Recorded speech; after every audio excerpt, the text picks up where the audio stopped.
Pemirsa, kesadaran masyarakat akan bahaya COVID-19 tergolong masih rendah. Hal ini terlihat di Semarang, Jawa Tengah, di mana masih banyak warga yang kurang mematuhi protokol kesehatan.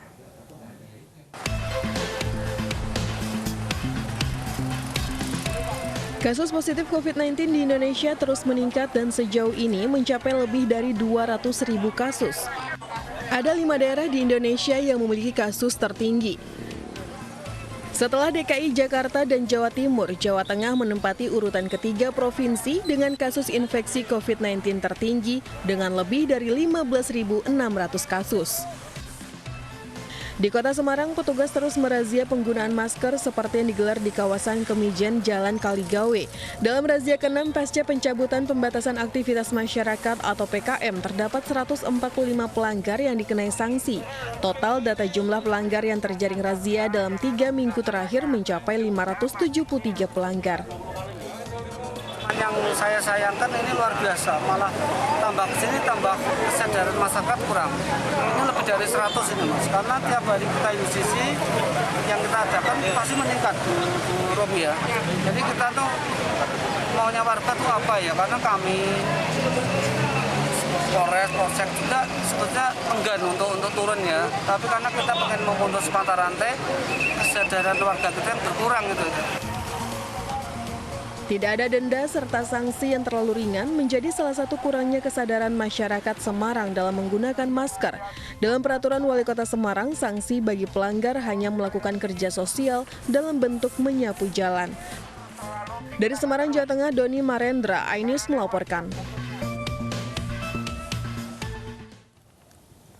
Ya, banyaknya pelanggaran di tengah angka penderita yang terus meningkat tentu saja sangat memprihatinkan. Kita juga sudah terhubung dengan Ketua Satgas Kewaspadaan dan Kesiagaan COVID-19 Ikatan Dokter Indonesia, Profesor Zubairi Jurban, untuk membahas lebih lanjut terkait dengan kebijakan pemerintah DKI Jakarta yang menarik rem darurat. Selamat siang, Prof. Zubairi. Selamat siang. Baik, Prof, sebenarnya langkah menarik rem darurat ini apakah terbilang cukup tepat atau sedikit terlambat, mengingat sebenarnya kapasitas fasilitas kesehatan juga sudah mulai hampir terpenuhi semua? Iya, tidak ada kata terlambat dan katanya lebih baik terlambat sedikit daripada tidak dikerjakan. Jadi saya kira baik-baik saja dan bahkan mungkin sebaiknya juga dikerjakan juga di provinsi yang lain, karena yang positif dalam sepekan terakhir ini kalau dites itu provinsi yang lain lebih tinggi rata-rata dibandingkan dengan Jakarta. Jadi mohon juga pada para gubernur untuk lebih waspada untuk tanggap darurat. Dan juga periksanya jangan terlalu sedikit, periksa untuk survei untuk jumlah yang diperiksa tes itu masih sedikit, jadi mohon ditambah. Baik, provinsi mana saja, Prof, selain DKI Jakarta yang seharusnya juga menarik rem darurat atau menerapkan kembali PSBB total? Iya, mungkin lebih baik melihat pada diri sendiri di tempat masing-masing, ya. Mungkin tapi tolong dilihat lagi, mungkin juga daerah katakanlah atau Jawa Timur atau Sulawesi Selatan ataupun di Kalimantan ataupun di Sumatera Utara, kita lihat saja. Jadi setiap kali tes berapa yang positif. Kalau yang positif itu selama sepekan terakhir rata-rata kurang dari 5%, artinya bagus. Antara 5 sampai 10% kurang bagus, di atas 10% bahaya banget. Dan kita sekarang di atas 10% rata-rata. Untuk Indonesia jauh di atas angka 10%. Baik, apa langkah tegas yang harus dilakukan oleh pemerintah Provinsi DKI Jakarta, mengingat sudah PSBB 2 kali, terhitung sekarang PSBB transisi juga, tapi masyarakat juga tampaknya masih abai dan cuek dengan adanya COVID-19 ini? Iya, jadi memang harus kombinasi antara semua segmen masyarakat, baik pemerintah pusat, baik pemerintah daerah, baik DKI maupun tenaga kesehatan dan juga media penting sekali. Itu harus sama-sama kita menyadari dan menyadarkan sekeliling kita bahwa sekarang ini kita lagi masuk fase gawat, bukan makin baik, bukan sama juga, tapi kondisi lagi memburuk. Jadi kita harus sampaikan ke tetangga kita, ke sekeliling kita bahwa ini kita masalahnya lagi memburuk, harus lebih taat pada protokol kesehatan. Iya, Prof, ini kedua kalinya PSBB total diberlakukan di DKI Jakarta.